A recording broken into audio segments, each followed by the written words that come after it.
The Birds is a horror play that centres on three characters, Diane, Nat and Julia, and it centres on the power play and the relationships between the three of those characters and the various sort of moral bacchanalian problems that they put one another through in order to get their way, in order to survive, in order to break one another down piece by piece, and in order to basically emerge as a survivor on the other side of this tremendous tragedy. It's a monster story in which the monsters are inside the building, not outside. It is fundamentally a piece of horror fiction. It has its roots in a very prominent and very powerful horror story.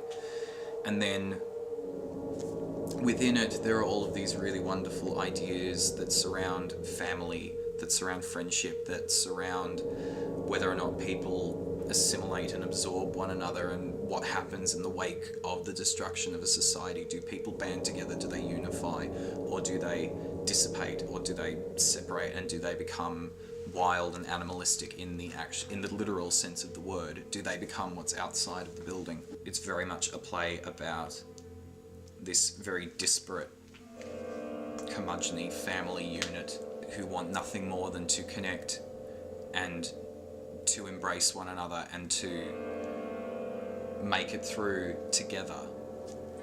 But because of the world in which they live, because of the circumstances of their own lives, because of the baggage and the weight that they all carry individually, they can't care for one another, and it is about the tragedy that ensues as a result of their inability to connect. I think one of the most unique and interesting things about this production of The Birds is its setting, and is where it's set. It is set in Australia in the not too distant future, set not too long after the fall of humanity. And one of the wonderful things about this particular production of it is where it's being staged. Irene's Warehouse is one of the strangest, most mercurial, most intimidating buildings I think I've ever been in, with this sort of beautiful brutalist Gothic architecture going on. It is really quite appropriate and really wonderful to be staging this immersive, quite frightening piece of promenade horror theatre in a warehouse, and to be staging it in the confines of a warehouse I think is really quite apt and really appropriate. One of the most fun things about this particular production is how the audience is immersed in the storytelling, and how the audience is immersed in the action, and how there is nothing that separates the audience from what happens around them. They are very much intertwined with it. They are seated in amongst it. They are invited to be involved in it in a way that isn't typical of theatre in the traditional sense of the word. Our particular production is using Irene's Warehouse to the fullest extent. Every inch of Irene's is being used in this production. Every wall in this place has a story to tell. Every light has a story to tell.